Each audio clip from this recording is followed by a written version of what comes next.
Hello all, hope you all are fine. Today we are going to see the literary devices in 10th standard textbook. So பத்தாப்பு புக்கில் இருக்கிற எல்லா literary டிவைசஸையும் இன்றைக்கி இந்த வீடியோவில் பார்க்க போகிறோம்.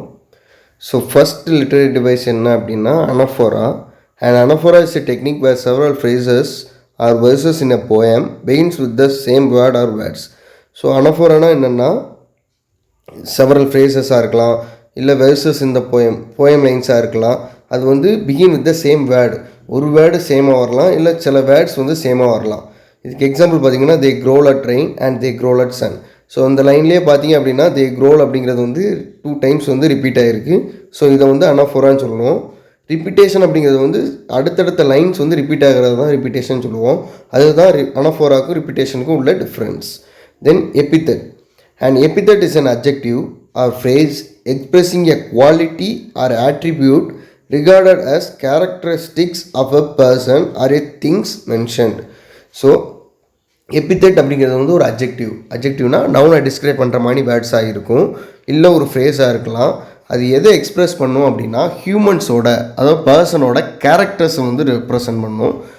ஹியூமன்ஸோட குவாலிட்டிஸ், அதாவது அவங்களோட திங்ஸை கிடையாது, ஸோ அவங்களோட கேரக்டர்ஸை.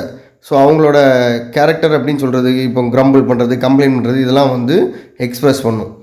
So example the crumble family, complaining street.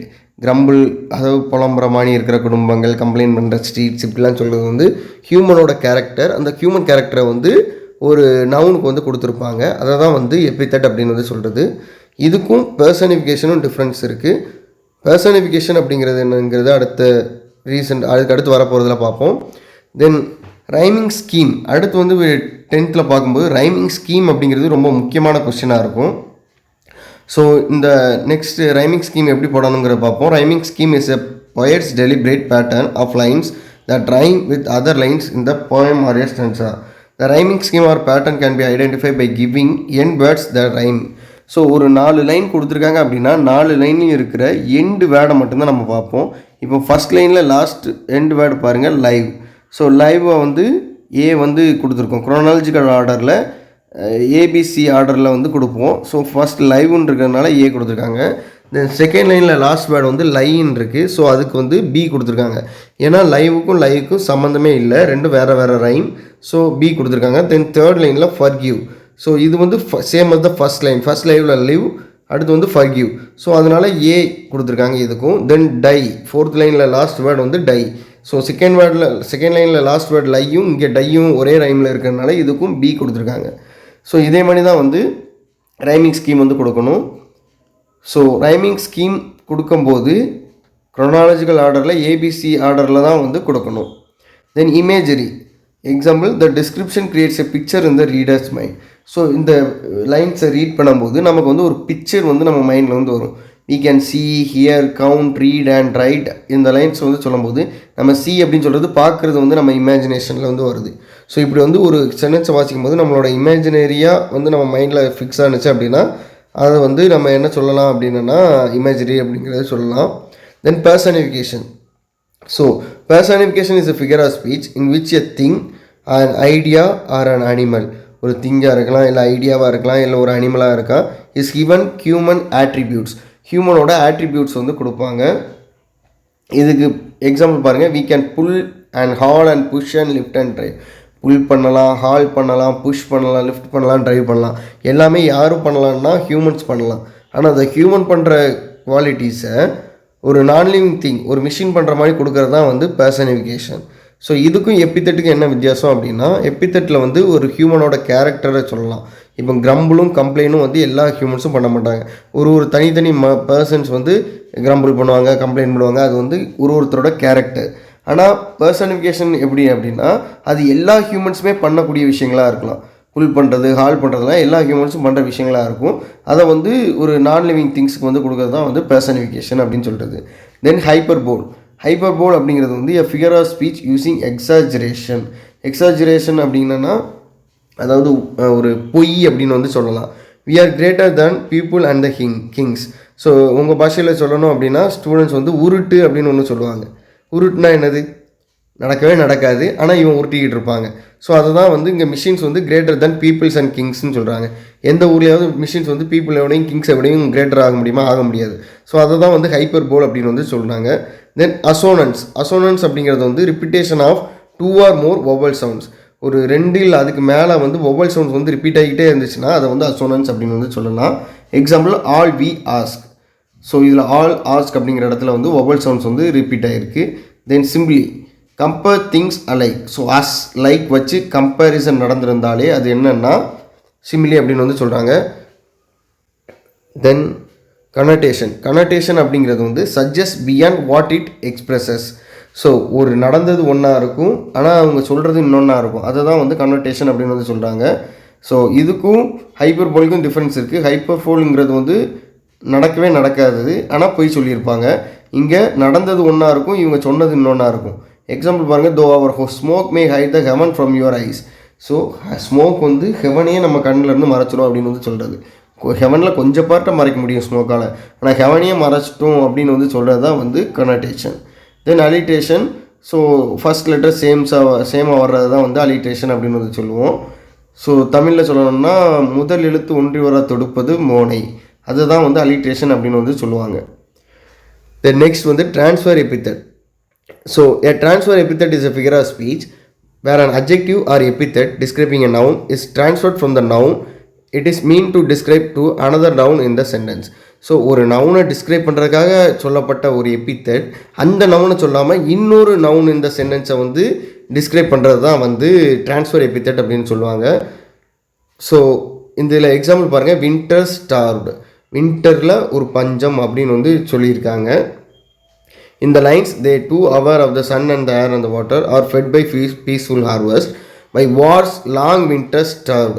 So இந்த லைனில் starved is an epithet. starved அப்படிங்கிறது தான் வந்து ஒரு epithet which is placed beside the noun winter.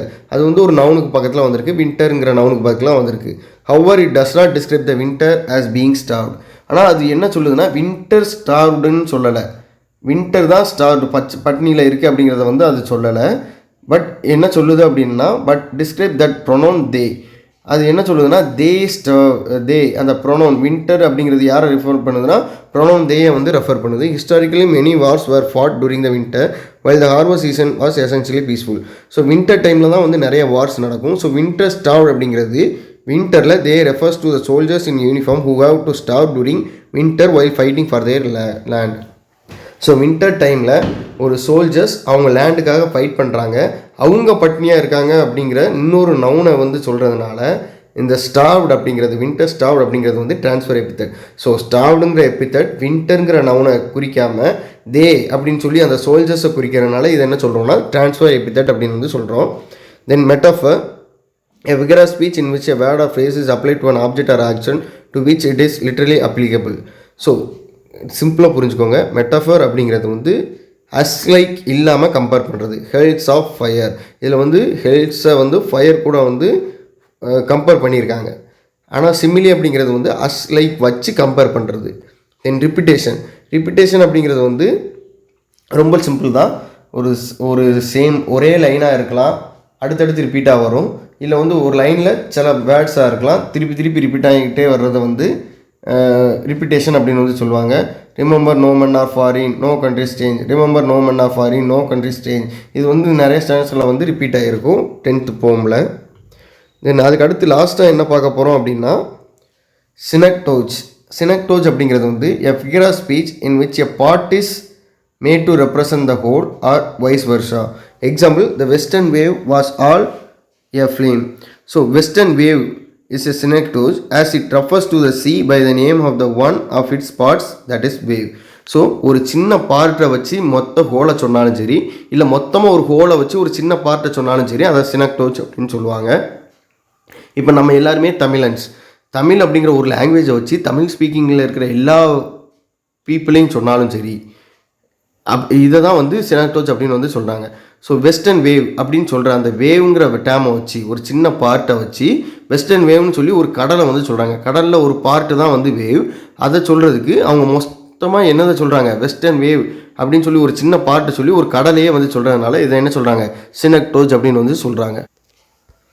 இதுக்கு எக்ஸாம்பிள் இன்னொன்று பார்த்தீங்க உங்கள் புக்கில் இருந்து அப்படின்னா, ஹவுஸ் ஆன் த எல்ம் ஸ்ட்ரீட்டில் வந்து but at the same time it is bare to the bone அப்படின்னு வந்து இருக்கும்.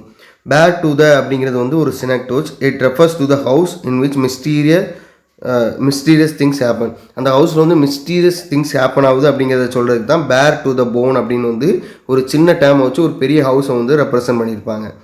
தென் paradox. Paradox is a figure of speech in which statement appears to contradict itself. So ஒரு statement இருக்குது அப்படின்னா அதிலே வந்து கான்ட்ராக்ஷன் இருக்கும். கான்ட்ராக்டிக் அப்படின்னா எக்ஸாக்ட் ஆப்போசிட்ஸ் வந்து இருக்கும். To bring peace we must war. ஒரு பீஸ் வேணும்னா நம்ம வார் பண்ணணும். பீஸ் வார் அப்படிங்கிறது வந்து opposites. Then be cruel to be kind. க்ரூயலாக இருக்கணும் அப்படின்னா கைண்டாக இருக்கணும். நம்ம க்ரூயலாக இருந்தால் தான் கைண்டாக இருக்க முடியும் அப்படின்னு சொல்லி ஒரு எக்ஸாக்ட் ஆப்போசிட்ஸ் வந்து கொண்டு வராங்க. தென் உங்களோட போமில் பார்த்தோம்னா it just sits there never getting small or ever growth tall. So அந்த லைன்ஸில் never getting small or ever grow tall, ஸ்மாலாகவும் ஆகலை டாலாகவும் ஆகலை, அது அந்த இடத்துல அப்படியே இருக்குன்னு சொல்லி அந்த ட்ரீயை வந்து சொல்லுவாங்க. அது வந்து பேரடாக்ஸ். தென் ஒனோமட்டோஃபியா. ஒனோமட்டோஃபியா அப்படிங்கிறது வந்து a figure of speech wherein the word imitates the sound associated with the object it refers to. ஒரு ஆப்ஜெக்ட் கூட இருக்கிற ஒரு சவுண்டை வந்து ரெஃபர் பண்ணுறதுக்கு சொல்கிறது தான் வந்து ஒனோமட்டோஃபியா அப்படின்னு வந்து சொல்கிறது. இங்கிலீஷில் நிறைய சவுண்ட்ஸுக்கு வந்து வேர்ட்ஸ் கொடுத்துருப்பாங்க. The example pitter patter, raindrops on the pane. உங்கள் புக்கில் அந்த போமில் பார்க்கணுன்னா lights flicker on off. Lights flicker அப்படின்னு சொல்கிற அந்த ஃப்ளிக்கர் வந்து இமிட்டேட்ஸ் த சவுண்டு. இப்படி ஃப்ளிக் ஆகிற சவுண்ட்ஸ் அப்படின்னு வந்து சொல்கிறது தான் வந்து onomatopoeia. And rhetorical question. A figure of speech in the form of question that is asked to make a point rather than to elicit an answer. So ஒரு question கேட்காங்க, அந்த கொஸ்டின் கேட்குறது வந்து ஆன்சரை வாங்குறக்காண்டி இல்லை, இவங்களோட பாயிண்ட், அந்த ஹவுஸை பற்றி இவங்க சொல்கிற ஒரு பாயிண்ட்டுக்காக ஒரு கொஸ்டினை வந்து சொல்லுவாங்க. அதை தான் வந்து ரெட்டாரிக்கல் கொஸ்டின் அப்படின்னு சொல்லுவாங்க. Example, and what is so rare as the day in June டேயில் வந்து எல்லாமே வந்து நார்மலாக போகும், அதில் என்ன ரொம்ப ரேராக இருக்குதுன்னு சொல்லி இவங்களோட பாயிண்ட் வந்து வைக்காங்க. உங்கள் போமில் பார்த்தோன்னா ஹவு குட் திஸ் பி, எப்படி இப்படி இருக்கலாம் அப்படின்னு சொல்லி அந்த ஹவுஸை வந்து கேட்காங்க. ஸோ இவங்களோட பாயிண்ட்டை சொல்கிறாங்க, அந்த ஹவுஸ் வந்து எப்படி இருக்குது அப்படிங்கிற பாயிண்ட் வந்து கேட்காங்க. Then what happens inside the house, அந்த ஹவுஸ்க்குள்ளே என்ன நடக்கு அப்படின்னு சொல்லி இவங்களோட பாயிண்ட்டை கேட்குறத வந்து ஒரு கொஸ்டினாக வந்து கேட்காங்க. ஸோ இந்த ரெண்டு கொஸ்டினுமே வந்து ரெட்டாரிக்கல் கொஸ்டின் அப்படின்னு சொல்லுவாங்க. இது வந்து ஒரு பாயிண்ட்டை நம்ம சொல்கிற பாயிண்ட்டை தான் சொல்லுதே தவிர ஆன்சரை எதிர்பார்த்து சொல்லப்பட்டது இல்லை. இதுதான் வந்து ரெட்டாரிக்கல் கொஸ்டின் அப்படின்னு சொல்கிறாங்க. இந்த லிட்டரரி டிவைசஸ் எல்லாத்தையுமே வந்து நீங்கள் தரோவாக பார்த்தீங்கனாலே போதும். 10th லிட்டரரி டிவைசஸ் அந்த ஃபிகர் ஆஃப் ஸ்பீச் கொஸ்டின்ஸில் வந்து நீங்கள் ஃபுல் மார்க் வந்து கெயின் பண்ணிடலாம். Thank you all.